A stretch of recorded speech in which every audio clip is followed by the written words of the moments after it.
Hi folks, thanks for tuning in. Today I'm going to share my EDC pack with you all. This is something I keep in my vehicle for emergency purposes. I don't use it for camping and I don't use it for fishing or bushcraft. It basically sits there like a fire extinguisher or a mini insurance policy just in case I ever do need it. And of course that's one of the major cons of this bag because it's an expensive little write-off. Now this bag is not what you all would call a bug out bag. It's not that animal. That's for a different review and a different day. This bag is designed to get me home. Maybe if traffic were completely stopped due to some sort of a major incident, or I had broken down, or for some unknown reason I have to leave my vehicle behind, spend the night on the side of the road underneath an overpass. That's the intended purpose of this bag. It's not foolproof. It will not address every situation, but it does provide me with some options. So what I'll do is, I'm going to jump into it shortly. I'm going to talk about all the contents on the outside, then I'm going to start breaking it down and we're going to get inside the bag. This is going to be a multi-part series, so hang in there. And I'm not going to review the bag itself because it's been reviewed already, but I will tell you it's a Maxpedition Falcon 2, and I'll just give you some quick specs on the bag. The approximate dimensions, the capacity, and I think this number is going to be more important to you all, 1520 on the cubic inches, and it's 25 liters to bag. That's a conversion. 100 ounce bag, or 100 ounce bladder will take in the back, or 3 liters. And as you see this bag here configured today, it's 23.5 pounds or 10.65 kilograms. And just the bag without the contents, I was able to get this for $146. Having said that, let's get into the bag. Up front here, I have a mini roly-poly. This is the smallest one. It's pretty lightweight, and I think it could come in handy as an additional pouch, so I put it in there. Underneath, I have a garment, and let me just lift it up for you. What we have here is a North Face fleece. This is a wind-resistant one, and it could come in handy if it is very cold out and I need to leave my vehicle and strap this bag on my back and start walking. So this is a must-have in my opinion. In the front I have a keeper here, Maxpedition keeper, to hang some additional items. Over here I have a small D-ring or grim lock, and this is for hanging lightweight items, perhaps a shirt or a hat or something along those lines. And right here I have a little light by E-Gear. It's called the E-Gear Guardian. And it's on here for the obvious reasons. If I'm walking in traffic, I want to be seen, and this will afford me some sort of safety. And this is good for about 250 hours, this little light. Now, we'll move over to this side, and I have a lot of stuff going on here. Let's talk about the knife first. I did put a quality knife on here. This is a premium knife. It's almost too nice to be on this bag in my opinion, but it's on there for now. This is a Falkneven F1. Most of you have seen this knife. This has been reviewed to death. It's a quality knife. It is in a custom sheath. I do have the pouch for the diamond and ceramic stone there. Fire steel on this side. You can wear this dangle style, or you can remove this piece here and wear it on your belt, just like a Scout Carry. This one here is the premium model. It is the 3G laminated powder steel.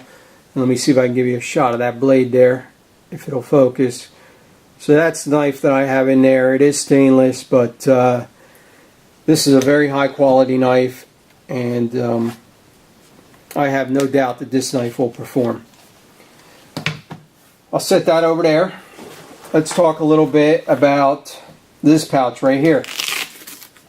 Here I keep a lighter, just an old standby Zippo. And what I will say on a con about these, they do dry out over time, and you need to keep fueling them. Probably every 3 to 6 months I need to put fuel in this because it does dry out. Up top here I have, let me get this a little closer, I have this pouch here with a multi-tool. And the one I chose for this bag is the Charge This is a Leatherman Charge TTI, very nice multi-tool. I do have the bit extender right here, should I need to get into a tight spot. And in the back here, I have a sleeve with additional bits that will attach to this Leatherman. So that's the multi-tool that I have on the bag in this pouch.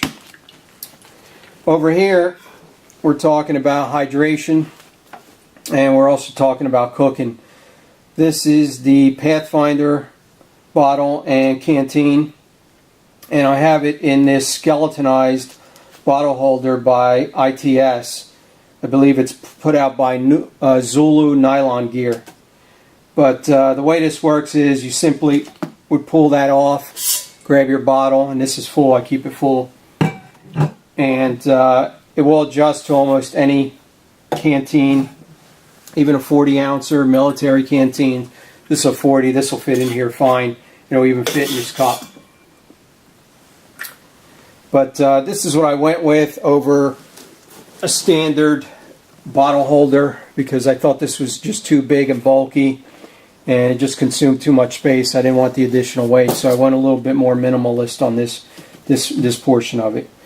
So that addresses this side of the bag, and then what we're going to do is I'm going to show you that I do have some gloves on top, nothing fancy, they're just a pair of gloves. I got a Cabela's deer skin, and I wanted something to protect my hands with.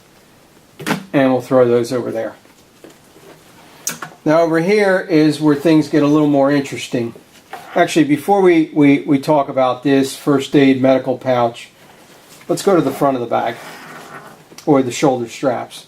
I do have a jet scream whistle on this retractor, and I figured if I was going to have a whistle on there, I was going to have a loud one on there. Now I'm not going to blow this because it's pretty obnoxious, but it is very effective.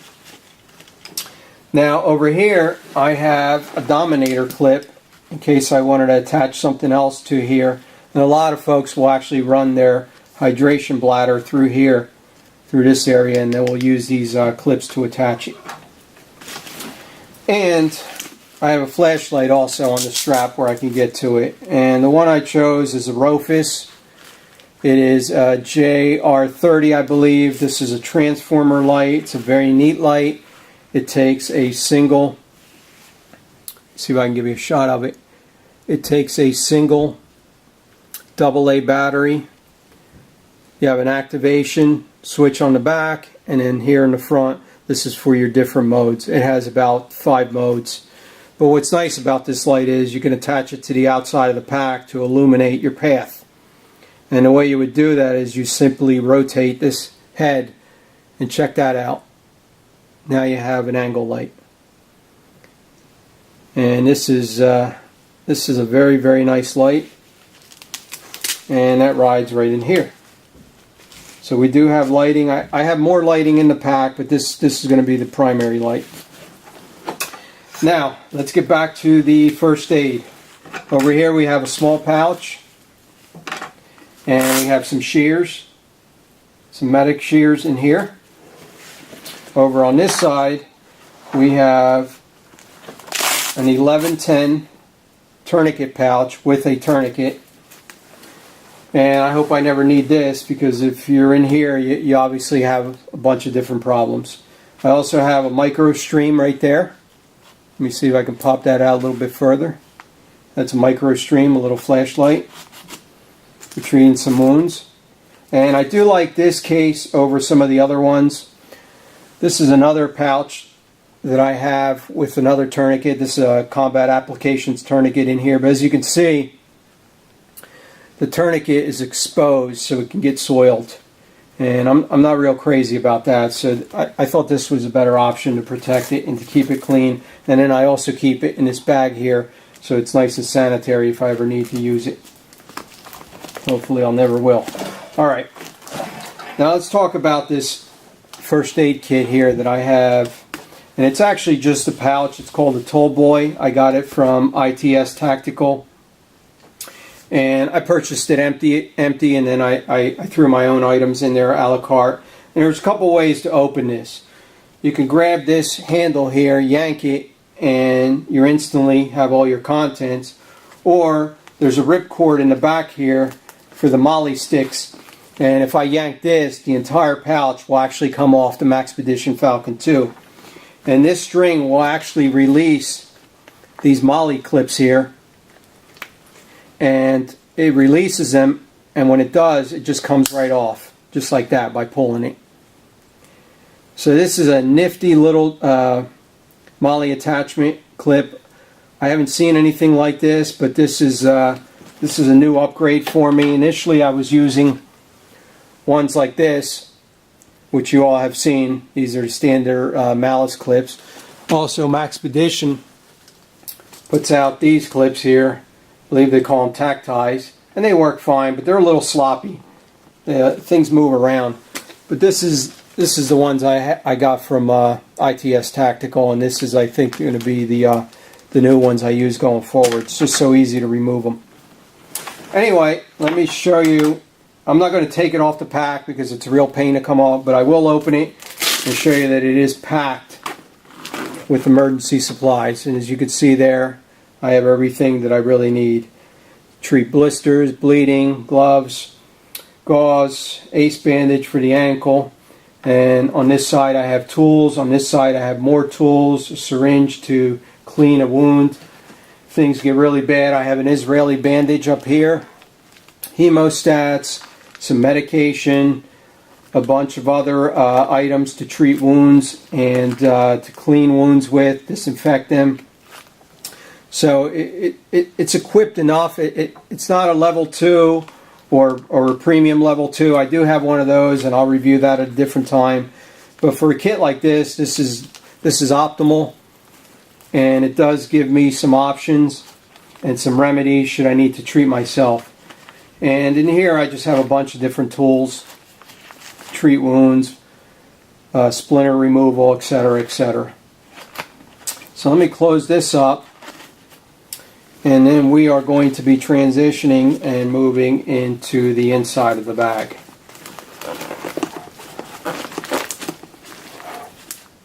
And as you can see, this thing is just a little packed, and it's a little difficult to close. There we go. Anyway, what I'll do is I'll break down this front compartment here, and then perhaps we'll move into part 2 because there's really a lot of material to cover. Actually, you know what? Let me spin this bag around and let's do the back here because I failed to mention something. This is where the hydration bladder goes back here, folks, and I wanted to open it up and just show you what I have in there. I have a drum liner, and this is a contractor bag, 3 mil, and this could come in handy should I need to build a shelter or have a little cover over my head to keep the water off me. So I'll put that over there. I do have a military grade poncho in here, ripstop nylon, with a little light on here, and these are not the $4.99 ones you see at the checkout counter. This is a very nice one.